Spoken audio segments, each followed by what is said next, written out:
voice of Chester.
Good afternoon, everyone. Thank you so much for tuning in yet again to WWJD special interview segments. I just want to take the time to thank my incredible audience, my incredible fans, those who tune in all the time to the show. I love doing what I do. Bringing out the best in people is something that I genuinely take pride in. So thank you guys so much for tuning in. Today, as promised, I have state representative candidate for PA 161, Ed. Say it one more time for me. Mongelluzzo. I was close. I just wanted to make sure it was said correctly. Ed Mongelluzzo. It's a big name. Yes, a strong name. Ed, every week, WWJD does a word of the week. And this week won't be any different. And this week word is resilient. Of a person or animal able to withstand or recover quickly from difficult conditions. Resilient. So just thinking about that word, Ed, what does resilient mean to you? So, and I guess we'll just start off and go right into personal stuff, right? Yeah. We'll just get right into it. So, I was a police officer for 12 years before I was injured. And that injury ended up with me being diagnosed with PTSD from just some of the things that I saw over the job. I didn't realize how bad things were getting until my wife was like, dude, this isn't working. Like, you need to go get some help. So with that mindset, because my wife is very easygoing. So for her to come out with that to me, she'd been holding on to that for a little while. Absolutely. And, I took it for what it was, and then I started getting help. And it wasn't until, I'd say about a year into the treatment where I realized what had been going on and how things were starting to change. And I can tell you now that it's not that I was a bad father or a bad husband, but now I can look at it and say, I'm a good father and a good husband. And it took a lot of work for me to get from where I was to where I am now. A lot of resilience, huh? The one thing I tell people is, I carry it well, okay? But that doesn't mean it ain't heavy. Yeah. It's something I deal with on a daily basis, but I'm slowly but surely starting to feel like the person I was before everything kind of happened. So speaking of the person that you was before, let's talk about him. Who was Ed growing up? So, I was kind of a quiet kid. It kind of stuck mostly by myself. And then as I got, 10, 11, I started branching out a little more. I was a swimmer as a kid, had a lot of lifelong friends from swimming. I also then started coaching as I got a little bit older.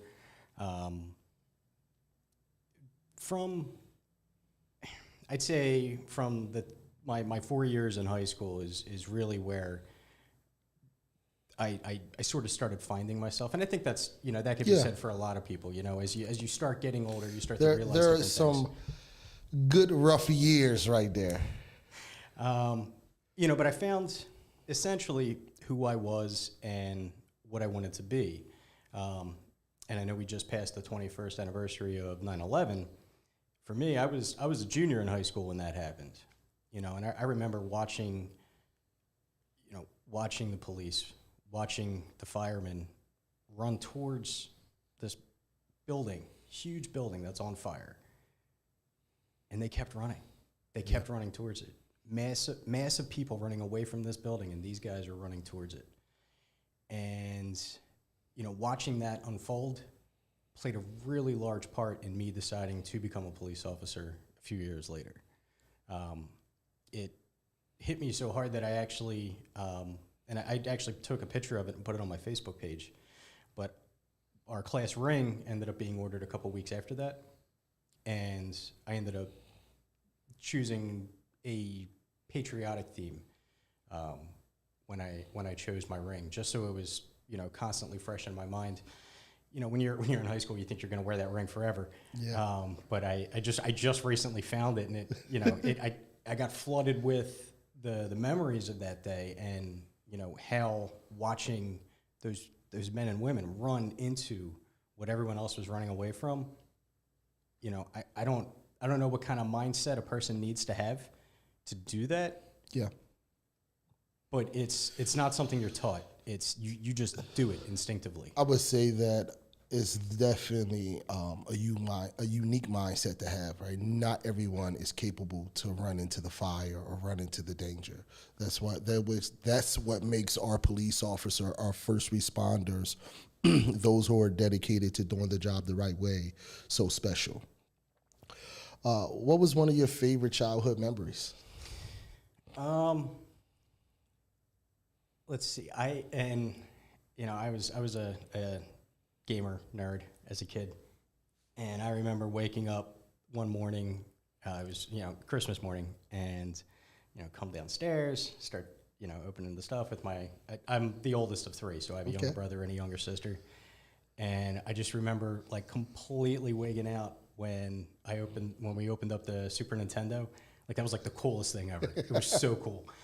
But honestly, from a non-material thing. I remember this vividly, and I think about it every year when we go down the shore. But it would be like 11 o'clock at night, when my family would go down the shore, and my brother would be asleep, my sister would be asleep, and my mom would grab me and go, "Come on, let's go to the arcade." And it was just that like one-on-one time, to where it was like, hey, like you're older, I'm gonna treat you a little older. I remember that every time, because we go to Ocean City, New Jersey. That's where we went as a kid. That's where I take my kids now. Yeah. And every time we walk past the arcade, I'm just like, man, I remember that. Like, now you mentioned mom used to do that. Is this a single parent household at the time? Mom and dad are still married. Awesome. Let's see, they were married in '83, so quick math, they're about 38 years married. We'll be 38 in October. So, yeah, and so you don't hear that too often. So No, they you stuck don't. it out. Congratulations, mom and dad. Who would you say were some of the most influential people in your life growing up? So, my grandfather, he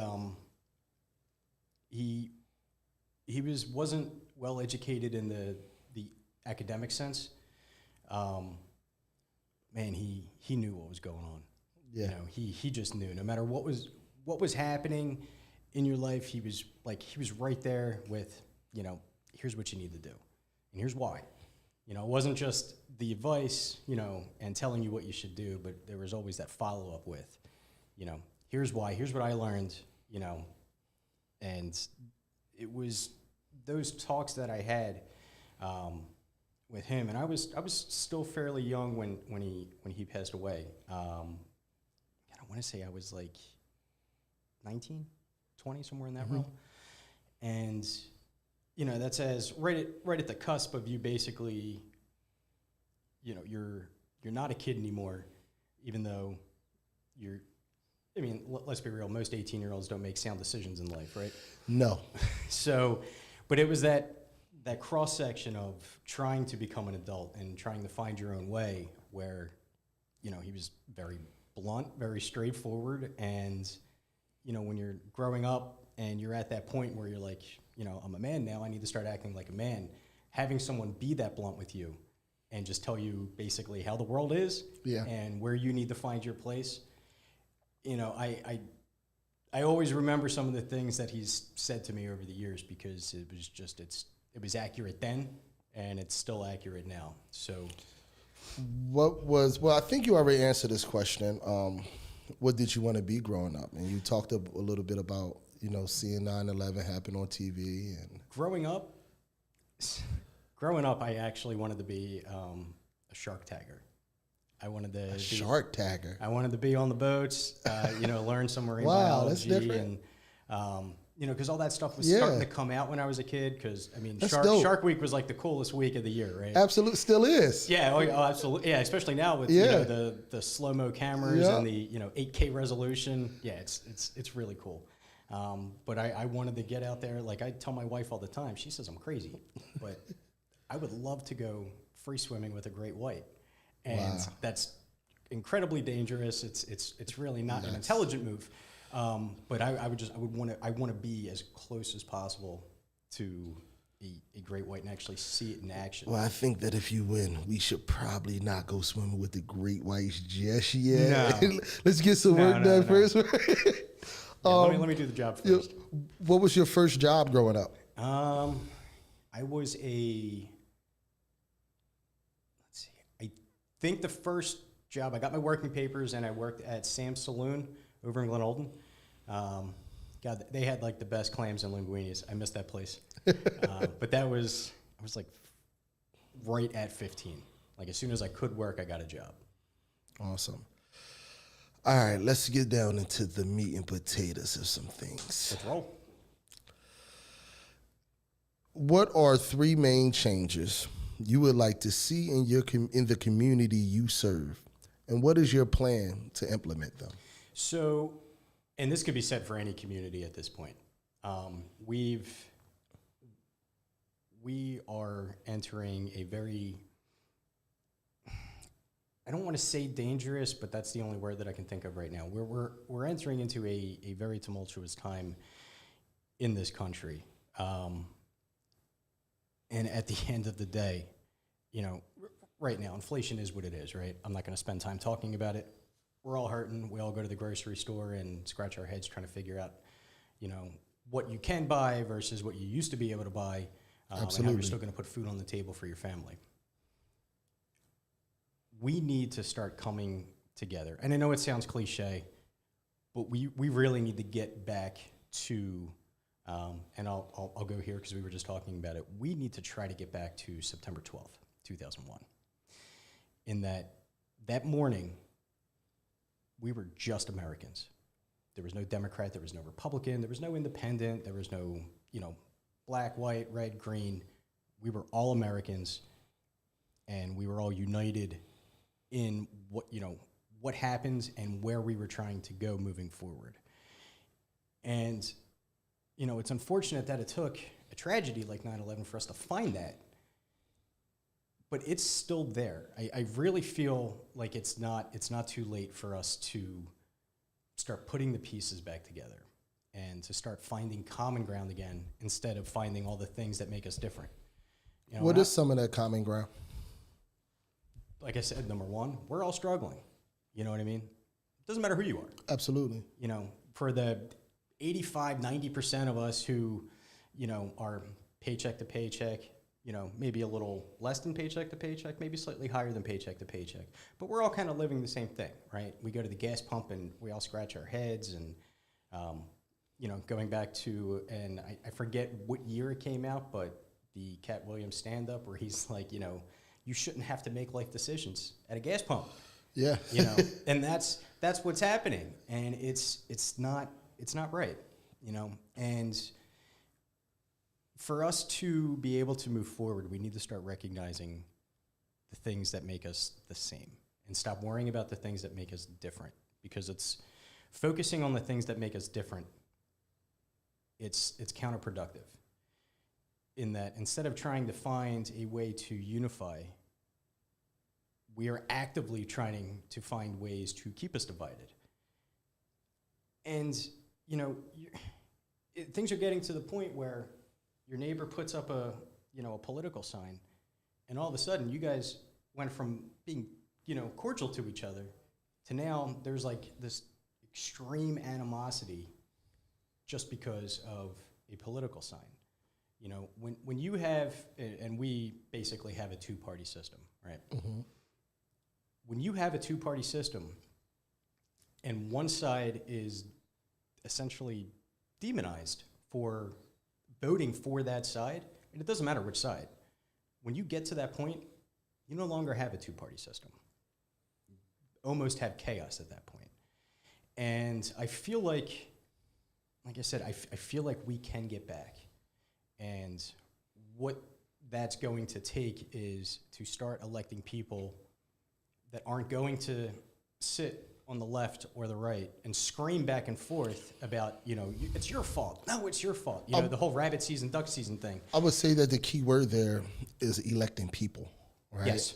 And we have gotten used to, I was just talking to you about this before the show, that we have got used to electing Democrats and Republicans and not people. Right. Not humans, not mothers, not fathers, not people of our community. So I would say that's the biggest task that needs to take place, is that we need to elect people. Right. And it's, I hate to simplify this, right?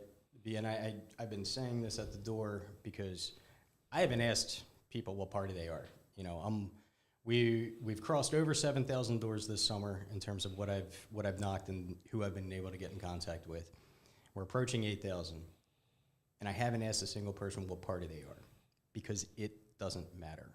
We're either going to start electing people that want to help us, or we're going to continue electing people that want to continue to play this, our side, their side, our side. And it's not until we start to realize that, maybe there's more to this political game than party. Like, it's a tough pill to swallow. But once we can get to the point where we accept that, you know what, when it all hit the fan, did you have any party leaders come into your house to make sure you were okay? The people that supposedly control, the direction of votes and all of these different things. Because I know I didn't. Nobody showed up at my house to make sure I was okay. But they want me to consistently vote for their party. But no one comes to your house to make sure everything's okay. Politicians, they're not the lifeline, right? When it hits the fan and you need some help, you need your roads done, then they come in. But if you need help putting food on that table because they shut your job down, told you were non-essential, and said, nope, you can't work today. No one's showing up with a basket saying, here, help, here's help.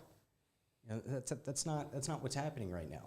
You're actively trying to divide, and it's almost as though they're trying to divide even within the party at this point, to segment two different sections within the party itself.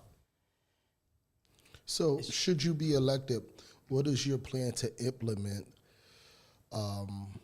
something to put in that gap? Simply put, I just want to go to Harrisburg and be an adult.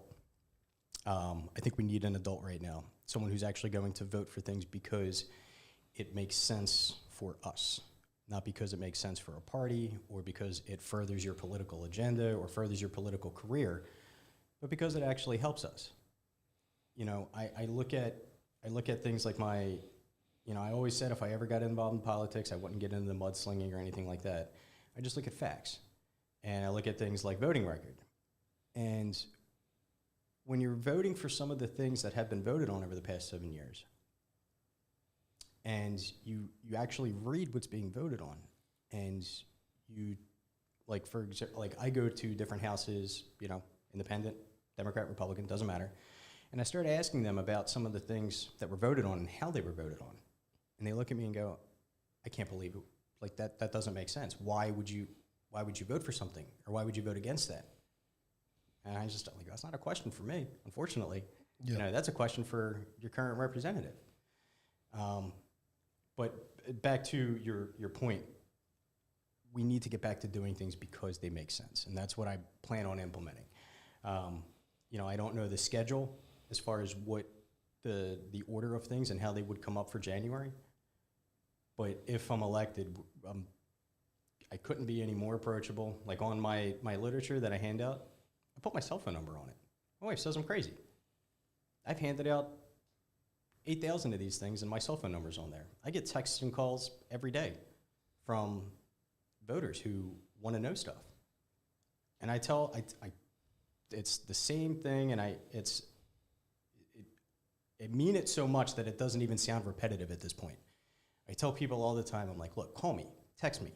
I'd rather give you an answer that you don't like than have you assume something and have that assumption be wrong. You know, if you're not going to vote for me, I'd rather earn it by me giving you a direct answer to your direct question than live in a world of ambiguity. Absolutely. What do you know, how big is your district, the 161, and what do you know about the people in your district? So when you say hub in terms of like square mileage? Yep. Well, yeah, what exactly does the 161 district cover? So it's all of Aston, Brookhaven, Upland, Nether Providence, Rose Valley, Chester Township, part of Middletown, and part of Ridley Township. So it covers roughly about 64,000, give or take, somewhere in that realm. Awesome. What do I know about the people? So I've been involved in the community in Brookhaven. I've lived there for about 13 years now, give or take. Shout out to Engine 45. I'm a volunteer firefighter. Nice. Yep. You know, I was there. I was the girls' t-ball coach for a while. I don't know if you've ever coached like 4 and 5-year-olds, but it's basically like trying to herd cats. I've taught it after school programs, so it's me. I'm a little biased. I have 2 daughters, but just watching these little girls run around and build sandcastles and chase butterflies and me being in the middle of the field trying to make sure that they don't get hit with a ball. It was great. I do miss it. Unfortunately, schedules changed and I just couldn't give them the time that they should get.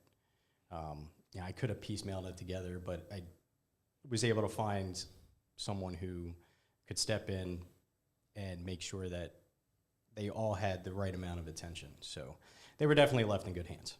That's for sure. But in our community, we're all pretty much in a very similar position. It's a predominantly blue collar working community. Essentially in just about all corners, if you see someone on the street, a simple "Go Birds" will go a long way. And I'm sure, as living in Delco, "Go Birds" doesn't just mean "Go Birds." It's hello, goodbye, how are you? It covers a lot of different areas. But we're all in the same boat, and we all just want at its base level, we just want a government that works. Now, will they welcome me with my Tom Brady jersey on? Yeah, sure. Sure, absolutely. I feel like that'll go over really well for you. I'm going to stand a couple feet away from you just in case. Yeah. But I feel like that would go over really well. So I'll always say to any of the political figures that I interview, right, just being honest, we know that politics can be dirty. Can the people in your district count on you to stay clean and to continue to fight for them? So, simply put, I was a police officer for 12 years before, things went down. Clean file jacket, no complaints. I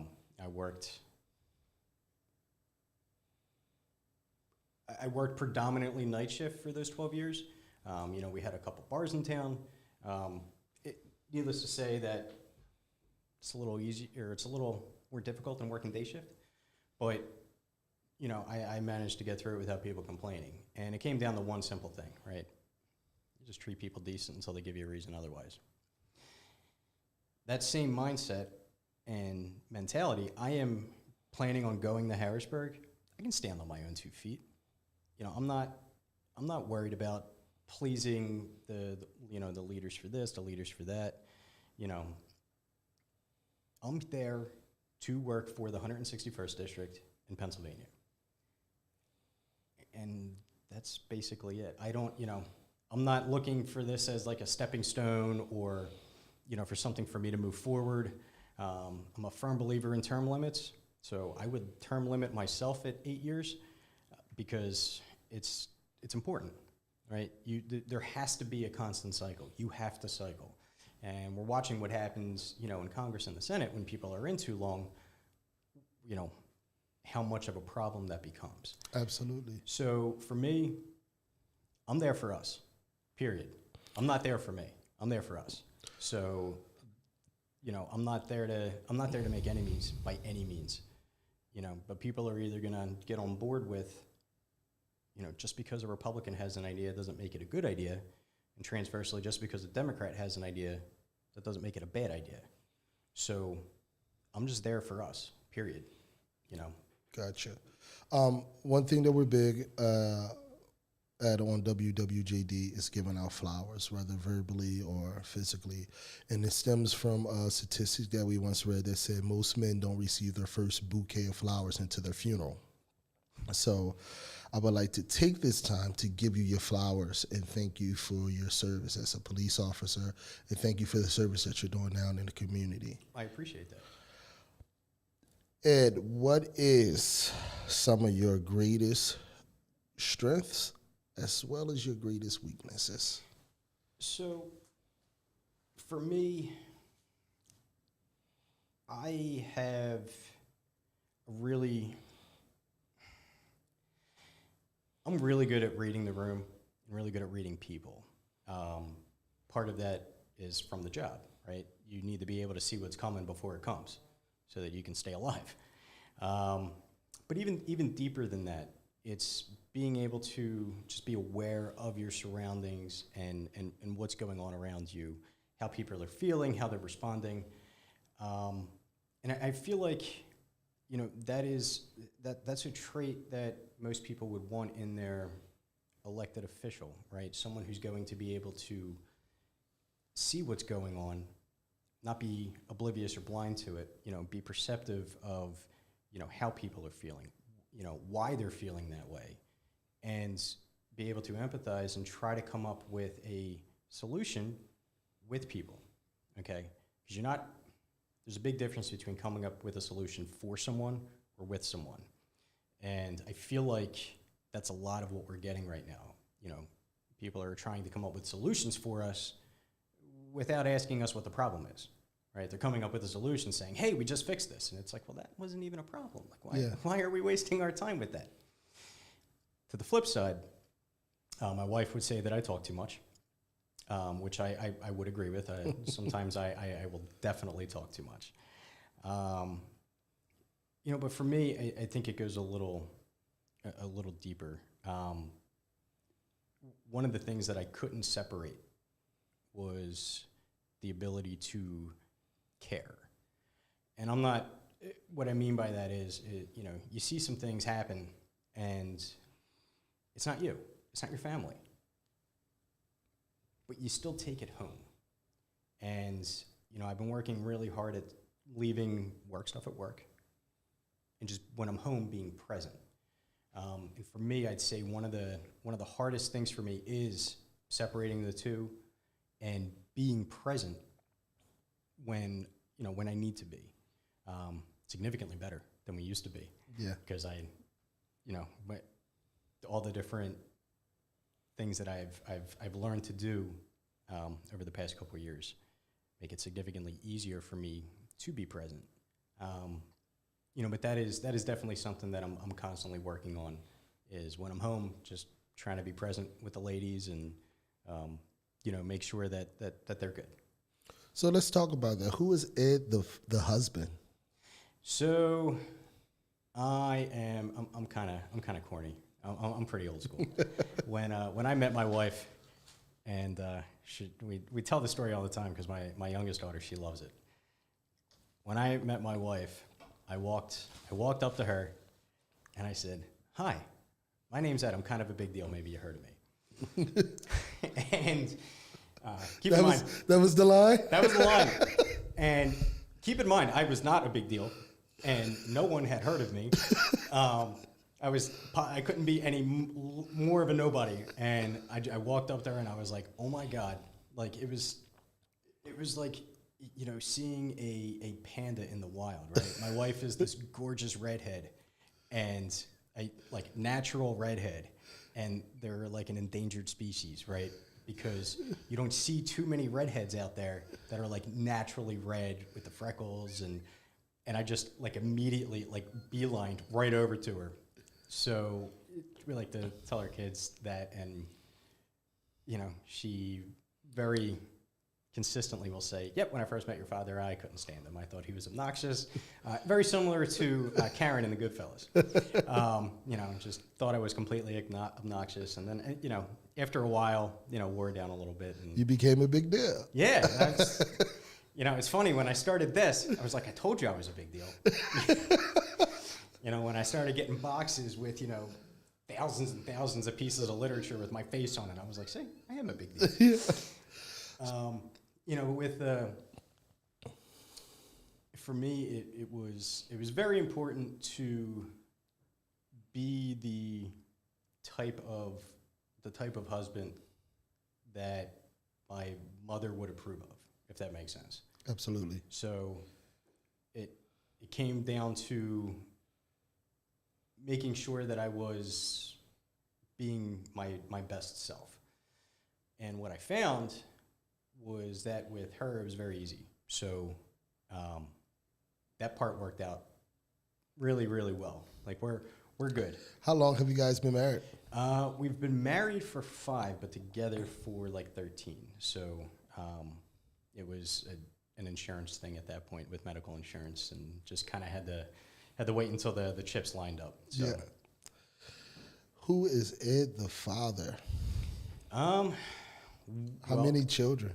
2 daughters. 2 daughters. 13-year-old who is going on 30. I know a lot of people say that.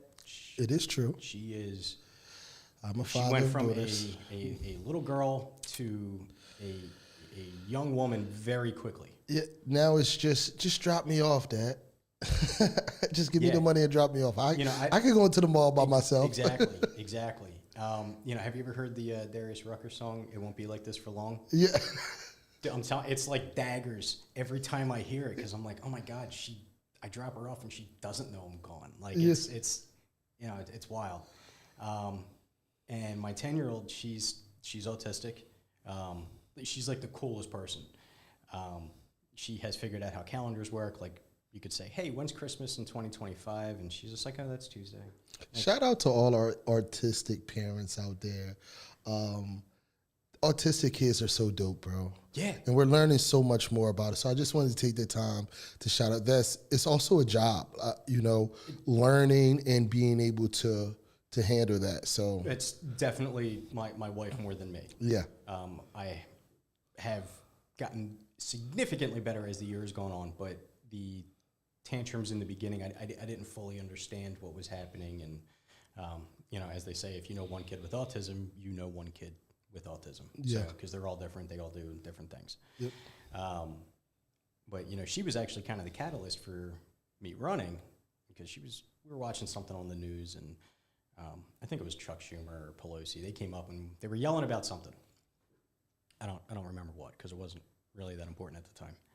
And She's like, Dad, is this how the world works? And I was like, oh, God, kiddo. Like, yeah, it is, but it doesn't have to be. I said that a couple times to myself over the next couple of days, and I was like, you know what? I literally have nothing to lose, so I threw my name in the ring, and I'm like, they probably won't pick me because, you know, I'm not really connected or affiliated. I'm just, like, here. And now we're 6 weeks away. Thousands of pieces of literature with your face on it, right? Yeah, there's lots of that. You know, what's funny is as a police officer, you stay away from things like Facebook, and you stay away from social media, just because the last thing you would want is something to be interpreted wrong, and you know, your job's on the line for something that was, you know, posted. Now, I had to learn at 37 how to basically use Facebook. I'm still trying to figure it out. You know, trying to figure out how to like boost a post and do all these different things. So if you look at my page is essentially just pictures of my goofy face while I'm out walking the streets with whoever's helping me that day. That is a lot of what my Facebook is, because I don't know what else to do with it. It's funny, before you got here, P asked me, said, so what do we know about Ed? I said, you know, I went on his Facebook and wasn't really much there. Yeah. So it makes sense now. It's like, yeah, he's got a lot of hair. Yeah. He dresses sharp, right? But back to, you know, being like, I get my makeup done. You know, I've had my nails painted. You know, it's like, you know what, kid, you want to paint my toes? Go ahead, paint my toes. Yeah. Like, I don't care. You know what I mean? It's like nobody's gonna see it. You know, she'll put the blush on, the eyeshadow. I'm like, I don't care. Yeah. You know, but I'm you know, I'm a girl dad. You know, I do all the dance class stuff. I you know, I did the softball stuff. Like, I'm just a girl dad. Girl dads are very mentally stable. 100%. Yep. 100%. I am. I'm waiting for that shoe to drop to where I'm public enemy number one. Like, it's coming. I know it's coming because it's, you know, it's the being a former cop thing, right? Like, I'm already very untrusting about, you know, people. She's like, oh, this is my friend. And I'm like, what's your friend's name? Where are they from? Like, you know, she'll bring a boy over to the house, and I'm like, okay, who are his parents? Where does he live? I need to know all of Hey, these run things. this name. So that's dope. Being a girl dad is really dope. Yeah, you know what? I enjoy it. My sister just had her first kid, so we finally have a boy. You know, it's How was that being the oldest? You were the oldest. Yeah, so it was nice, right? So they got to try a whole bunch of different things with me to see what worked, what different. Like I was the experiment, right? Like I was the social experiment, and then they actually planned us like 4 years out. So it's when my brother came, it was like, all right, we know not to do this because that didn't work the first time. And by the time my sister came, you know, that was Daddy's little girl, still is. She got away with murder. Yeah. You know, she could do no wrong. It was, you know, she could just do anything. And, you know, me and my brother are like, what do you, like, the rules were so You're different not for going to us. say anything? My little sister is the youngest of 5 boys, so complete murder. Yeah. Right in front of her face. Yeah, just like, oh, she's fine. It's like, what do you mean? Like, Yep. this isn't right. Back to some of the more serious topics. Mental health. How important is that to you? Very. Not only because of, you know, my personal dealings with it. You know, I've for me, these aren't just numbers. Okay, like if you look at what's happened in the country since, and I don't know if you're familiar with how the data comes out, but the data is always slow to come out. We saw I don't want to get the number wrong, a 24% increase in ER mental health visits in kids ages 5 to 11 Wow. since the pandemic started. A 32% increase in kids ages 12 to 17. These aren't small numbers, okay? We've had, and I don't want to call it the luxury here, but we've ignored our veterans and their mental health. We've ignored the adults and their mental health. Now it's our kids that are exhibiting mental health issues. in the state of Pennsylvania, there was I think a 76% increase in kids needing to go talk to their school counselor since the pandemic ended. 70% in the southeast portion, but 76% overall. And I forget where those statistics came from. I have it written down. I didn't just make them up. They're from somewhere. But to me, that's a problem, right? Like that's not something you can be like, oh, it's kids and blah, blah, blah. No, these are serious problems. Like, one, what is causing it? Two, how can we start addressing it? Because we do not have enough people in the mental health profession to help with that. Mental health has become a silent killer of our community. So hearing that you went through PTSD and that you're currently, it's something that you're working on every day, it's pretty dope to hear from someone being that close to it, because it's more impactful, right? It's something that's happening whether we want to believe it or not. Right. And this to touch on that a little deeper, in Pennsylvania, they don't recognize the fact that first responders can get PTSD.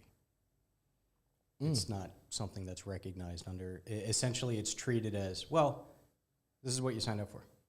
That's how it's treated in Pennsylvania right now. Wow. So that is Is something that something needs you're to be planning addressed. on changing? Yeah, again, common sense, right? Like, people sign up to be a police officer to help people for the most part. You don't necessarily sign up to be a police officer to help pick up body parts on a train track. That's when you're in the academy, that isn't one of the lesson plans, you know what I mean? Like, that's, you understand that something like that could happen, but there's really no way to prepare yourself for that. It's just something that happens, and again, that's just something that's viewed as being part of your job. So, these are things that we need to stop pretending like they don't exist. Absolutely. It's real. Statistically speaking, police officers and their suicide rate, it's a pretty substantial number. It is.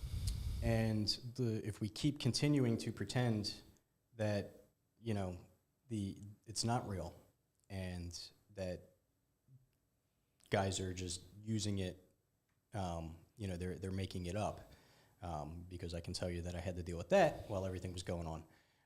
It's a problem, and for me, it really comes down to how many more, right? Like, how many more veterans do we need to lose?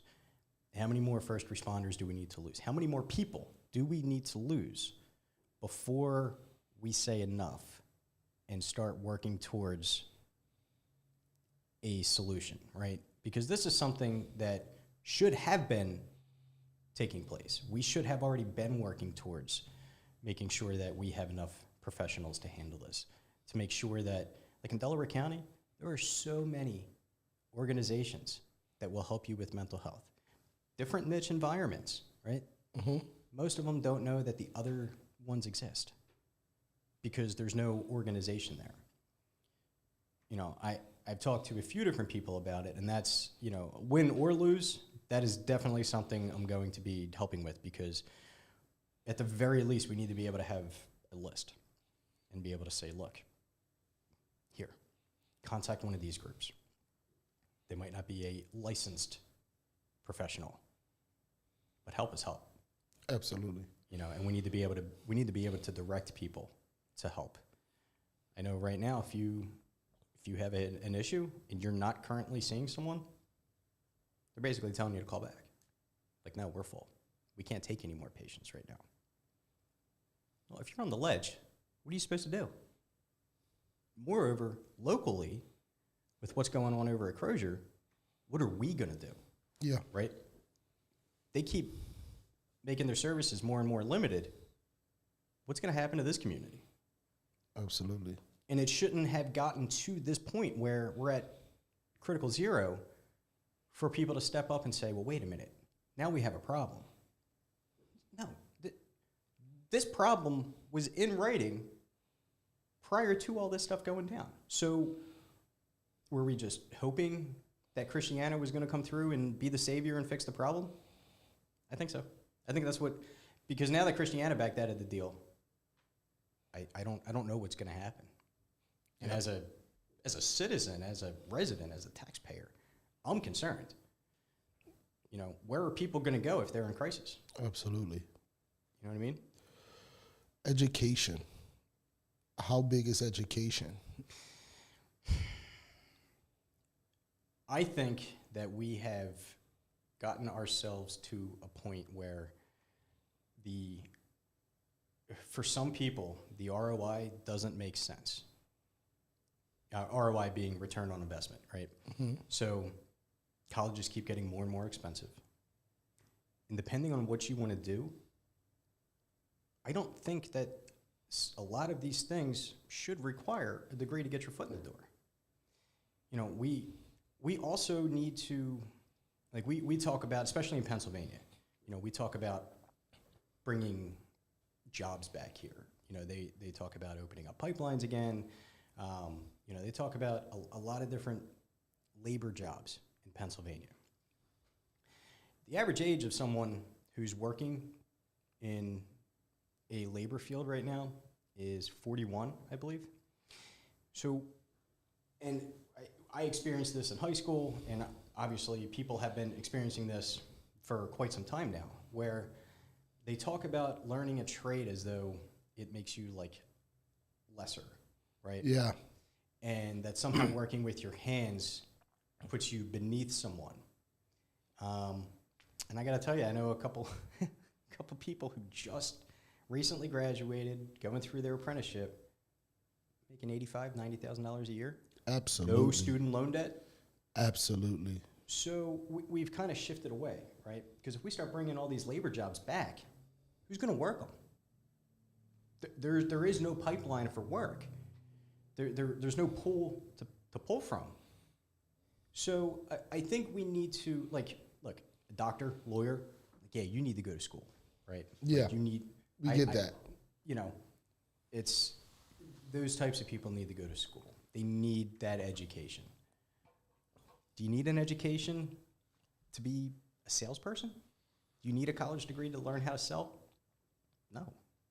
Selling is, you either can or you can't, period. You don't need one to be a mechanic. You don't need one to be a police officer. You don't, now, going into the state troopers, that's a difference. But I am a big advocate for career training.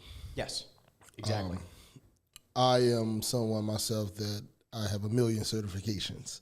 So I am very big on career training. That's pretty dope to hear you say that, because I do believe that's something that has to change. Well, it's important, right? Because we can't keep telling 18 to 22-year-olds that burying yourself in this debt is the only way that you can get ahead in this world. Yeah. Because it's not. Because you're starting off in a deficit. Yeah. I know people that are still in their 40s that are still paying off their college loans. Absolutely. And that's insane to me. What do you plan to do differently than the person we have in office now in your district? So there have been quite a few bills that have, you know, come up for votes. And I look at the way that these things were voted on. And I say to myself, you can't possibly represent the majority in some of the way that these votes are being cast. When you vote to, I'll just use this, I actually have the bill number behind me if you want me to get it, but you know, during the pandemic when we were trying to get things open, when you vote no to make sure that restaurants can't open to 50% capacity, it's like, why? Why? At that point, it's, you know, when that vote came up, we kind of had a good handle on what was going on, ways to keep yourself safe. You know, people need to get back to work. So for me, it really comes down to doing what is best for the district, not me, right? Because my personal feelings don't matter. And I feel like that's a point that gets lost on a lot of political people. How I feel means absolutely nothing, because my job is to represent the district. So that's what I would do. And in this district, it is a very purple district, which basically means you're in the middle, right? And some things could lean one way or the other, but at its basic level, your job is to vote for things that are going to help the people that live in your district. When you turn around and vote against, and I'm a little biased because I was a police officer, but when you turn around and vote against a bill that would protect police officers, very similar to what they did for correctional officers, in that if someone throws some type of bodily fluid, spits, etc., at a police officer, it would become a misdemeanor. If they have a communicable disease, then it becomes a felony. How do you vote no on that? You know what I mean? Like, as just a reasonable person, how do you sit there and say that, no, that we shouldn't do that? That doesn't make sense. Well, no, like, the question then becomes, who are you casting the vote for? Because if the majority of people in your district would say that, yeah, that makes sense. Like, no, we don't want people with HIV throwing bodily fluids at police without having some type of severe penalty attached to that. And yeah, that makes sense. So, like I said, for me, I've been looking at the voting record more and more, and I keep finding more and more bills that I take issue with. And it's, like I said, a reasonable person would vote for that bill, regardless of which party came up with that bill. A reasonable person would vote for that bill. Recently, they wanted to, it was House Bill 940, and this was back in 2021. They were expanding on, it was basically like cruelty to animals. And part of that section had to do with mutilating, torturing, and killing a police canine unit. And when you're one of 42 in the state that vote against that bill, that, to me, that sends up a red flag at that point, right? Because it's not like it's something where you're standing on you're dying on that hill, right? It's like, no, I disagree with this that much that this does not make sense to me. I'm going to die on this hill. No. But when, again, I'm hitting all kinds of doors, all different ends of the political spectrum, and when they're all sitting there going, really? Like, that's how that was voted on? Like, yeah. That, to me, is a problem. So the only promise that I'm making to people, because I can't promise a whole bunch, right? Yep. The only promise I'm making is that I'm going to work with the district. Gotcha. I'm going to work for them, but more importantly, I'm going to work with them. And to me, there's a very big distinction between the two, because my job is to collaborate with the district, make sure that things aren't slipping through the cracks, make sure that if there's something going on in the school district, that's covered. If there's something going on, with people's water supply, that's covered. Not letting a party or what I'm trying to accomplish politically get in the way of that. Gotcha. And I have no intention of going any higher than here. I don't think I could stomach it, to be honest with you. So coming to an end of our hour, and I feel like so much more that we could talk about, and I'm sure we will again. Leaving here, what are some of the things that you want people to remember? So, again, and I say this to everyone that I talk to, all I'm looking for is an opportunity to be the adult in the room that we need right now. We need someone to look past party and focus on the people. And right now, the people are hurting. We are in trouble. We can't afford for things to get worse. And I mean that in every sense of the word afford. We dodged a bullet with the rail lines, because if they would have shut down, I don't know, especially with the prices being what they are now, things would have moved into a catastrophically dangerous position. we really just need to put somebody in has an independent thought. You know, I made it, I put it on the stuff I'm handing out, like, I'm here for us. You know, most sane people look at politics and go, I don't want to do this. I couldn't get involved in that. Yeah. I don't want to be trashed 24/7. I opened it up and decided to get involved because I feel that strongly about the fact that we, as the 161st District, need someone who actually represents us in our best interests. Not my best interest, our best interest. And that, at its very basic level, that's what I'm promising to bring to the district, is that I'm here for us to make sure that we can prosper. Awesome. Is there any big events you want the community to be on the lookout for? Yeah, actually. So October 1st, Aston is having their community day. They do like a big parade and a lot of stuff going on there. So if you're in the Aston area, that's definitely something to check out. Awesome. If you would like to meet me and have more of a one-on-one, September 29th at Stingers on the Waterfront from 6 to 8 is a fundraiser. I hate doing them, but unfortunately, like, I'm up against a mountain, as it were, in terms of money.